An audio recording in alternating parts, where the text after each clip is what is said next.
Michiana Area Council of Governments. Correct? Yes. All right.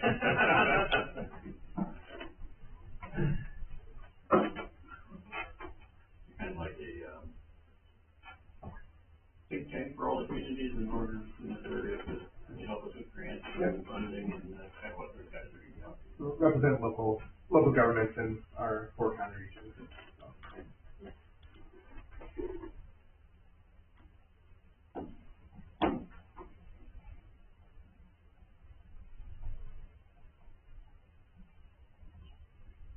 Driving through town just now.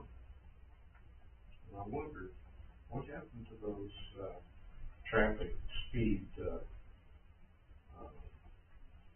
no, this is Ford's, the digital that they bought, the one out there? Yeah. That one got sent in for repair, we just got it back like a month ago. That shipped off to somewhere overseas. The rest of them are still running. That one now. Nothing we try to fix on our end, but wasn't happening. Doesn't way to fix it. Pull off the boat, put it in a big clear box, and ship it off back to the instructor. Like 3rd time we've done that, last story from that time. It was pretty good time. And 6 o'clock, I'll call the meeting to order. Approval of minutes. Make a motion to approve the minutes from Motion and second, all in favor? Aye.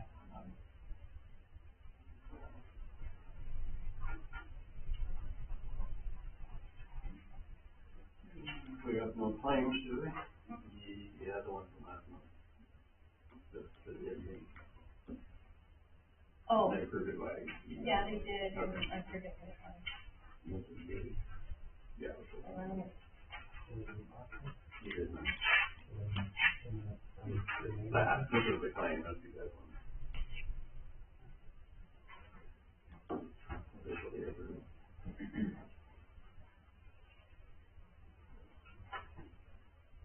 I will entertain a motion to officially approve the claim for the, London Week. How much was it for? That's for the tip report, correct? Yep. That's it. Make a motion to approve London Week for the tip.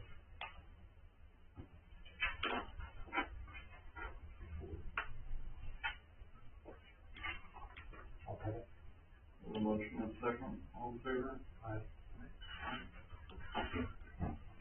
Is that a good one? No, these are here. All right, okay. So, I'm going to get. Yeah, well, all right, let me, Please hear that. Next, so I'm, Zach with MACOG, which is the Michigan Area Council of Governments. Mentioned that we're, a council of governments, made up of 4 counties, St. Joe, Elkhart, Marshall, and Kaiser County. And, we do a lot of different things to help support those communities, and, through, transportation, community, and economic development, and sustainability, projects. So tonight, we're talking with David about the, owner-occupied rehabilitation program through the Office of Community Rural Affairs. That's OCRA, if you're familiar with that. It's a state program that helps local municipalities create a home repair program for homes that are occupied by their owners to help fix some critical needs of the house for health and safety.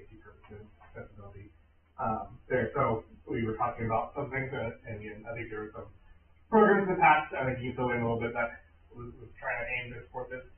This is a federal grant that would, help, cover those costs. It has a, 10% match. So I'm gonna kind of talk to you a little bit more about, who's eligible, kind of time work can be done, and kind of go through this program. But, before we get to all of those details, so let me get that introduction, there, and then how it overlaps with redevelopment mission. So, talking about, working with the city, to actually implement this program, and kind of assisting, that through your efforts to redevelop, is kind of where we thought it makes sense to bring you guys in on that kind of discussion. So, the target, beneficiaries, so who is eligible for this program, is, households that have that are below the 80% area median income for, the county, this is the county, and so that's, a sliding scale with the number of people in their household, et cetera. But there is kind of a low to moderate income, price point, household income point. When I look at Syracuse as a whole, you were, just above the, like 51%, of your population meets that threshold. So there's a pretty good chance that we'll have households that meet that criteria and need house repair. So that's kind of the first step, is to identify that. Work that can be done, again, is kind of related to health and safety of the home. So that's like roof repairs, furnace, AC, repairs, water heater replacements, some electrical improvements as well can be included, and then ADA accessibility items. So whether that's ramp into your home, or even, some elements inside the home, such as like grab bars and other elements inside the home can be done as well. It does include a requirement to do radon testing as part of the eligibility, and any radon that's present, the remediation of that is also eligible for that. It does not cover cosmetic repairs, painting, window repairs is kind of a gray area, is we can justify maybe from a health and energy item, but it's kind of a blue item like that. And then again, it's only eligible for people who live and own their home, so it's not eligible for rental property, for example. So those work. The maximum grant award that the town can receive from the state is $350,000. That would require a 10% match. So if we were going to go for that max amount, the 10% max would be almost $39,000 for a total project of $38,889. Is the total project cost. Per home, each home that participates in the program can get up to $25,000 for the home. So if we were going for that max, we'd be shooting at like 12 to 15 homes. That's probably what can be at max participating in this program. The way that Okra has set up the rules of the program is that the householders themselves cannot pay towards that local match. So you can't require them to put in money for the project. So the local match that doesn't come from the local source or foundation or other kind of outside source to help support the program itself. And then you can also then use local match to cover grant administration services, which if you MACOG would could be the administrator of that program, so help you fill all the reports, make sure you're following federal and private guidelines, as well as you'll need to hire like a house inspector to make sure that the homes do actually need the repairs that are being requested and done properly, as well as some other management fees that can be included in that. You can use building inspector, they do have to be a certified home inspector. So again, we'll have to check that for sure, but that is definitely an option, I think, as well. So, and then again, that there could also be an in-kind contribution towards match if you're paying for your local staff to do the work as well. So, that's kind of some of the funding things. Again, there's a lot of little details as we work through that. I want to give you a big picture of where that's at. We should be the maximum amount. So based off of, do you think, again, that's 12 to 15 means they can only get 8 to 10 homes, we can kind of scale that down to a more appropriate size. So kind of how you as the redevelopment commission can help with this program. So one is helping secure that local match portion. Again, I don't know where the funding is, but that's one of the areas that we can tap into that, helping with that. You can also help guide the local policy towards this program. And so as an OBRA has some restrictions, some kind of guidance there, but there are also rooms for your local preferences. So for example, I will take a full example here. So one is OBRA does not require to have a lien or restricted covenant on these homes, so when they receive the funding, you don't have to. However, you could require that. So for example, if you want to put a temporary forgivable lien on there to 3 to 5 years to help prevent people from flipping their home for resale purposes, you can do that as well, or something like that. So that's a local choice that you can add. You can also determine your appropriate target focus. That could be townwide. So you could also say, we want to focus on a certain neighborhood to, repair that neighborhood, or it could even be kind of try to target specific population groups such as elderly or veterans or something like that that might be a more appropriate fit. And then you can also limit the repair scope. So again, I gave you kind of a broad list of things that are eligible. You could decide to do all those so that they can get the most number of applicants. Or you could restrict that down and say, we really want to focus in on housing, or on roofing, or on the HVAC system, for example, which could help speed up the project delivery and simplify that process since you're not having to get a variety of contractors and handling those things as well. So you guys can do kind of that. So those are the things that, as a committee, you can talk through, decide on kind of where that is, and we look for and make sure that we're following the state guidelines for that, but you would be able to customize some of those policies that you like to have. And then helping out with community outreach and homeowner intake process. So the grant administrator would kind of handle those formal income qualification requirements. So we have to provide every home that's participating in those fill out that survey that says verify they make almost under that certain threshold of money per year. But you can help out with hosting public meetings, reaching out to community partners, senior centers, other organizations that might be able to get the word out of looking for applicants. And then lastly, assisting in the contractor engagement. So we'll have to put out a bid for this work to be done. Working on trying to find those contractors, making sure that they're eligible, those sort of things.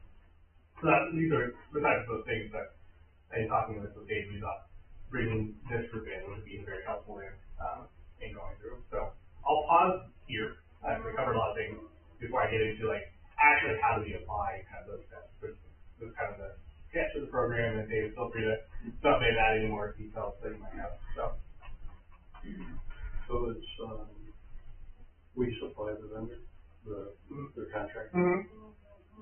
Yeah, so what we would ultimately do is, so there's going to be a list of, we'll say, 12 homes there, and we'll have an idea of what type of work they want to do, and then we'll put out a bid package for those repairs, and then the committee that's established would be able to select the right vendor for that, following the state procurement guidelines. So yeah, that would be the case. So again, that's another good function of the redevelopment commission and helping out with that, rather than going through maybe the town council or other parties.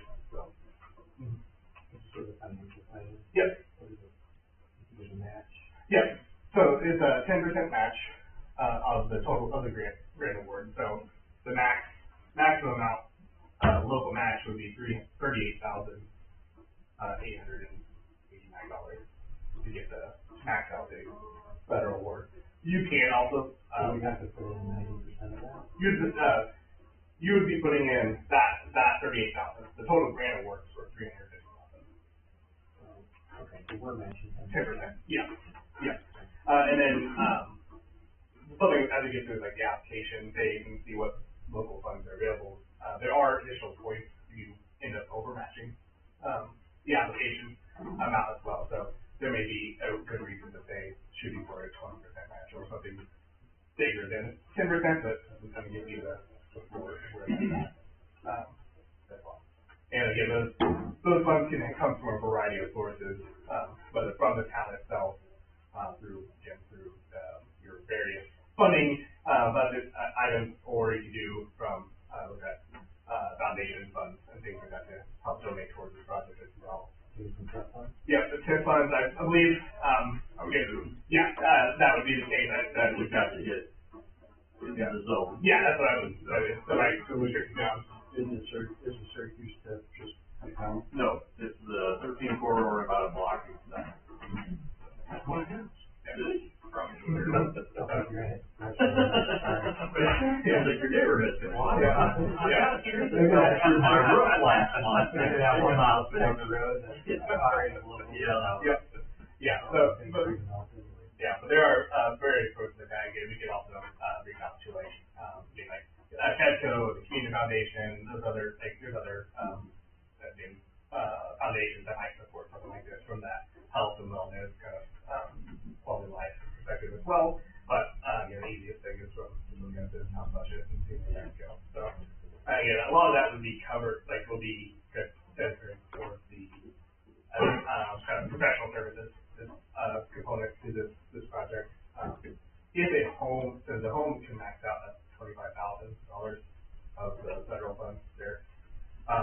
There's also, so if the repairs happen to be more than that, then it has to be a discussion of if the homeowner can then cover that, or if there are additional funds from the town or other sources that can help contribute towards that.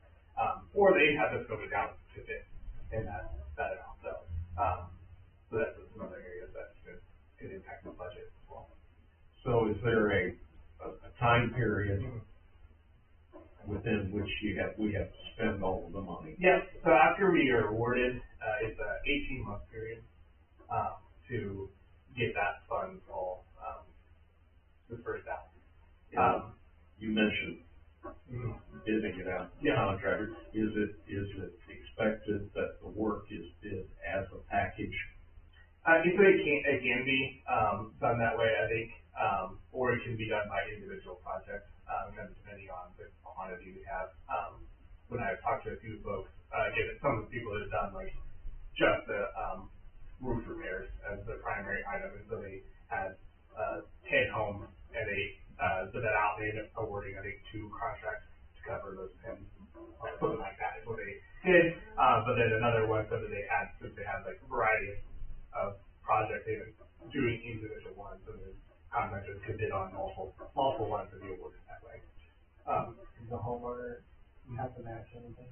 No, and actually the homeowner shouldn't provide any match outside of, unless they went over that $25,000 max, then you may ask them to do it, but, Okra, so I would say, to step back, I was talking with the,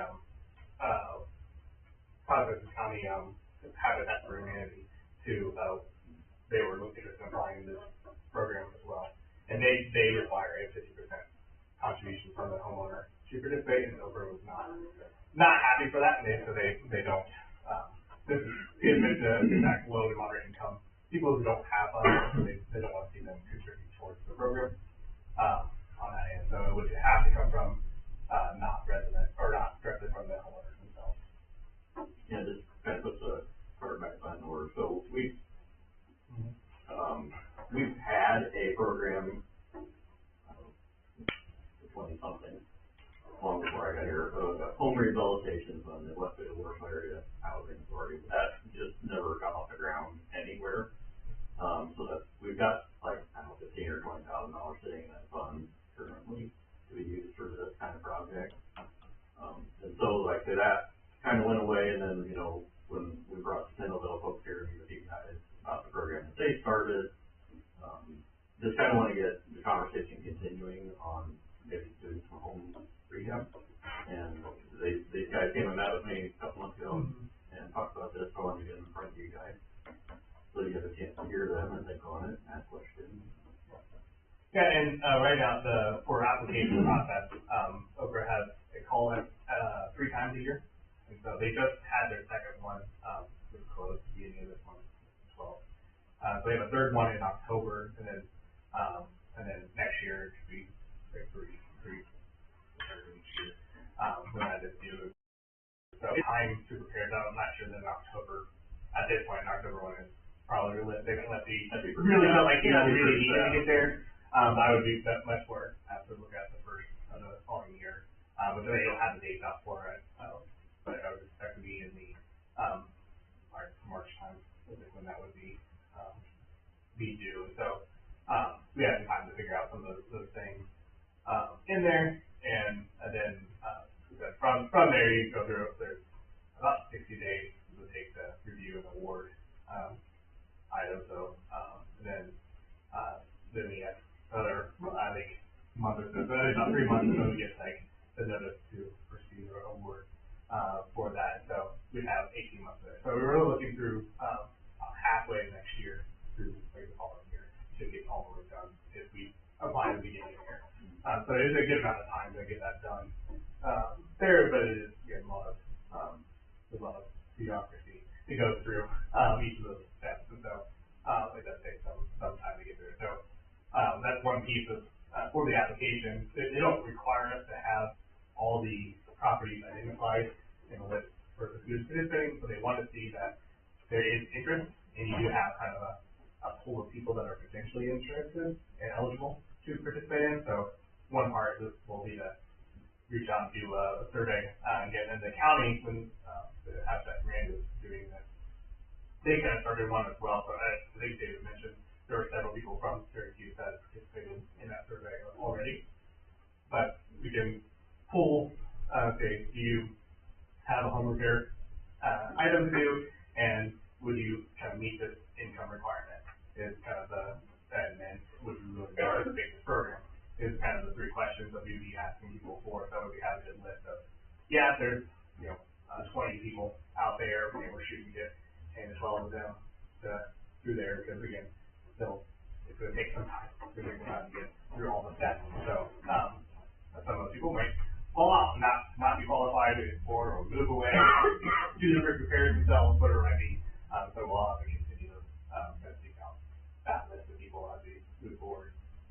So we have to do, some preliminary environmental, items, which is, where we're kind of looking at the potential pools of homes and make sure that they're not in floodplains, and then they don't have historical features, and some of these things like that, and look at those statements. But then after we're awarded, we have to finalize those documents, and, in particular, do a radon test at each of those properties. And so, one of the things that the grant will cover is those radon tests. So, we have to hire that out, and then, conduct those, and then if there's any remediation, they can also, go towards that. However, I think, that might be within that $25,000 limit, you have to do remediation to your home. So, that could complicate things, but that's something else that is added into this project. So, but yeah, the kind of application process is, it will, have to get work on that list of potential, homeowners, and then set a public hearing as well, and then that environmental process, get that all started, and then submit their application. We'll have to get a bunch of things signed from the town, a bunch of ordinance, make sure they have, and, agreements, things like that. So there's a lot of, details that we'll pull together, but it usually takes a good 4 to 6 months to like really get that application, put together. So, that'll kind of dictate when we want to apply. So, so any other kind of questions about the program? And I quickly put this together. I'll share this with David afterwards. That's kind of a good overview. Make sure I have all my notes for me today. But, so really, again, for today, it was just introducing it to you, so you kind of can digest this, think about this, and then, talk a little more with David and see if this is something that you as a committee makes sense to do this with. Again, I think there's definitely interest in, from the town perspective, just kind of finding the right people to work with, on there, and, make sure we have a, good, implementation strategy to get that through. Size of the project statewide, or no? Oh, I'm not sure what that is. It's, however, I do know that this is not a very competitive program, because because a lot of people haven't applied for it. There's a lot of work, a lot of things going in. So, in the first round of this year, I think it's wrapped up. They had awarded, I think, 3 communities, and I would believe there would be much more than 3 that had applied, on that end. So, they're desperately looking for communities to use this funding, and so. Is it a federal grant? It's federal grant that's run through the, state, Office of Community and Rural Affairs, underneath the Lieutenant Governor's office. There, so, so it is federal funds, but it's run through the state. So that'd be one thing, if you're looking at local match, we have to make sure it's the local funds not from the federal source. So, I'm not sure that's not really an issue, but that's what the expectation was from us. Did a lot more when you know, but, COVID money, so, there, but, that's what we want to do there. Any other questions? Say we determine that all the housing or recipients are inside the area, we can use that funds and they've already received funds that I would think. if, my question is liability. If we're awarding, we're saying this is who's gonna fix your home, where does that leave us? Yeah. If something would happen. Yeah, that's a good question, I remember that being discussed in my last conversation with the state, I don't remember their answer, so I guess if they want to get back a good answer on that, of how that is handled. Assume liability would fall in the contract, ultimately, Yeah. something doesn't work or whatever, you know, they have to carry their own liability. Yeah, but I do know that was one thing, considering the restricted lien was one thing that, again, some other folks have recommended, just to help hold, the homeowners accountable, to keeping up with the project and the repairs, and again, if they happen to believe that you can get some of that funding back to push back into the program, so, Except if it happens after 18 months, mm-hmm. then what happens to the money if you take it back? Oh, yeah, so then it has to get recycled into a, similar kind of project or program. Even if it's outside of the Yeah, 18 months? yeah, even, like, within that, so after this money is, used, there is a 5-year window a monitoring window, where we have to follow up on, making sure that, the projects are still in place, if there are any issues, and do follow-up reporting. So within that time, there could be some things that where we can recapture those funds if they were to sell, and then we have to recycle into a similar program. Either that or get back to the state, right, which you need to, like when they have to find a new home to come back into, so. Mhm.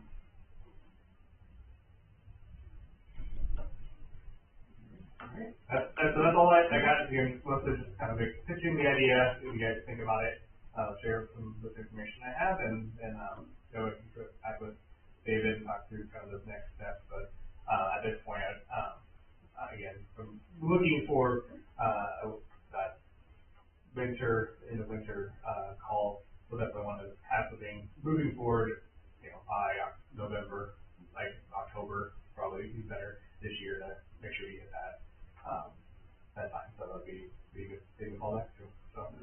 Alright, thanks, sir, that's all I got, thank you, John. Thank you. Any new business?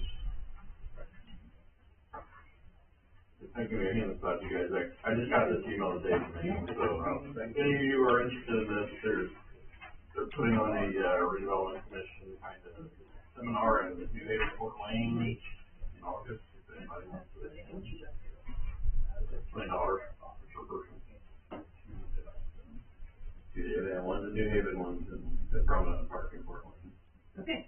Thanks. And different content. But, yeah.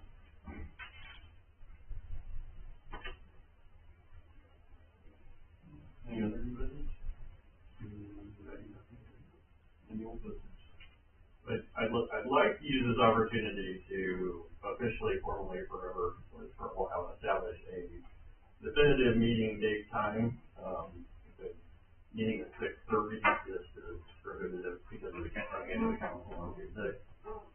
Starting at 6, we have to have a hard stop at 6:30 because people start arriving for the council meeting. is working best for everybody. I asked Jennifer and she said that, you can do Monday or Wednesday, anything after 4:30. Or, I'm sorry, Monday or Tuesday, anytime after 4:30. Yeah, conversation and family event. So, you know, I don't know, keeping it on Tuesday is obviously more convenient for staff, if we have to be at 2 meetings, but, 5:30 gives you makes it a full hour, or gives you, if you can start 5:30, I don't know if that works for everybody to be here by 5:30. And then you had a 6 o'clock kind of, time, where you're cut off, so. I don't know how we wanna, Yeah, if it's once a month, probably. Make an adjustment. I'd like to, for the sake of those, everybody that views all that has to come in an extra day, I would almost like to see it remain on Tuesday, because then you guys don't have to. yeah, we need a staff and they have to think pretty good, you know, I think, easier for all of us, we're just committing one evening rather than, an extra evening. So I would like to propose 5:30. You know, or stop at 6:30. If you think you can make it, yeah. So it just would be the third Tuesday, like, yeah, we have to end with the earlier start time. Nate, what do you think? I don't know. They probably have to together, I think. Especially Tuesday.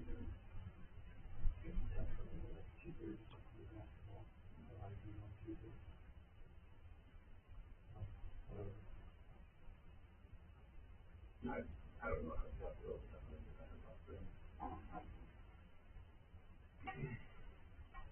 We'll just tentatively set up for 5:30.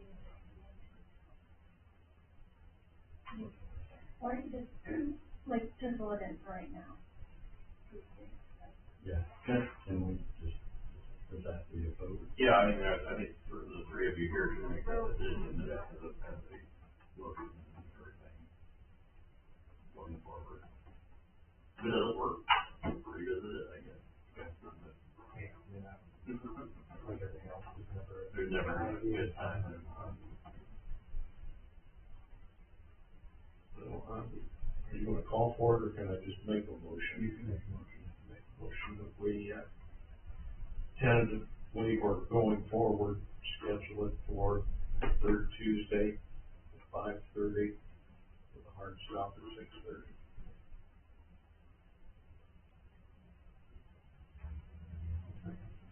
A motion and second, all in favor?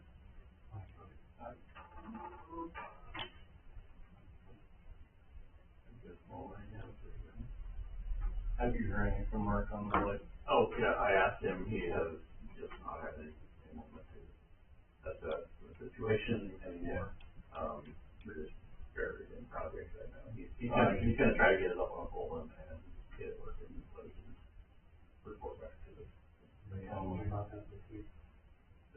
I haven't heard anything from anybody out there, just, I told him that, I was just yesterday they were talking about it, so. I think they asked, somebody had asked me, that person, they forgot to ask me, and then I probably a couple times, they called me out of the blue and said, hey, I'm going to talk to you. Yeah. So I will make sure it stays on his radar, hopefully he can find, trying to get it set up.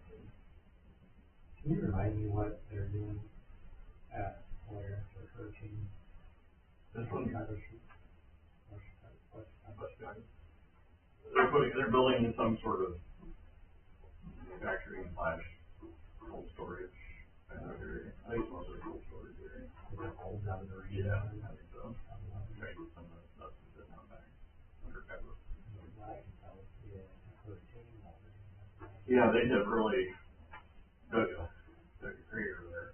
Well, that hill. Yeah, they're cutting the hill back, basically.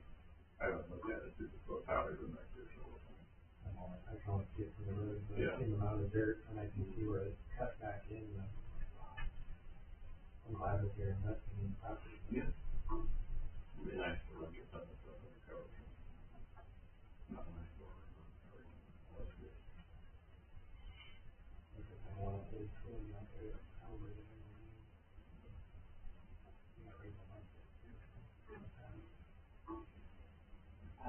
we actually asked to use, so that, anything on, the property across from the current, Heckler, like for sale. I don't think we had, I don't think there was an official ad, I think there was a conversation about it. Yeah, right, right. I don't remember what the, That's what I thought. trying to remember what the real estate company was on. Been for sale for a couple of years. You said that whatever transmission line runs catty-corner through that property. I assume there, yeah, I'd have to look at the map, but the one that comes, it comes straight across from that property under 13 and goes through Arctic Park, right down through Chris Story's property and down the road. And you can see it all, the trees have been cut back where the line goes. They removed all the trees off the top of it. And then the internet line is just north of it. It kind of wanders around back over towards Six, around the pond, over towards Lumen inside, goes down that way.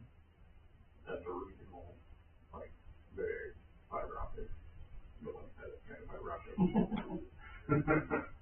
So, yeah, they both, I assume, have to run through that property because it's inland the highway, so. I'm sure that's another challenge for that property, if anybody looks at it. Especially as hard to deal with as the pipeline company is. I know Chris Story's had a go around with them more than once, trying to things so, but, you know, everything seems fine now, but.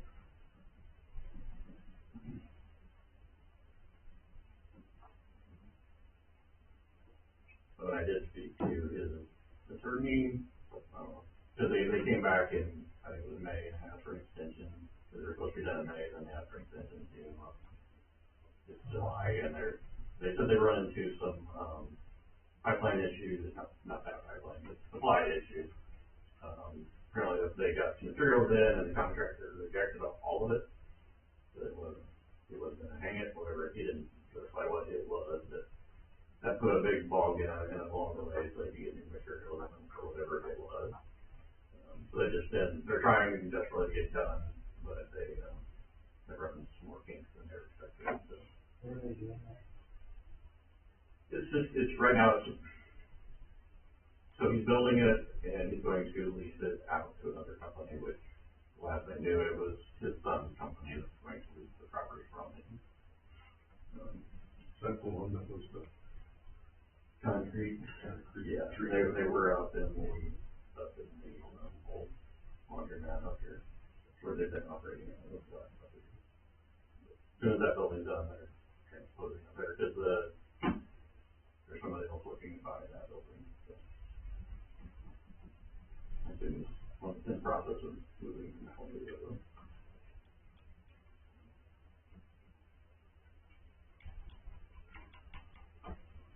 Alright. Any other old business? Hearing none, motion to adjourn, Make a motion to adjourn. second, all in favor? Aye. Thank you.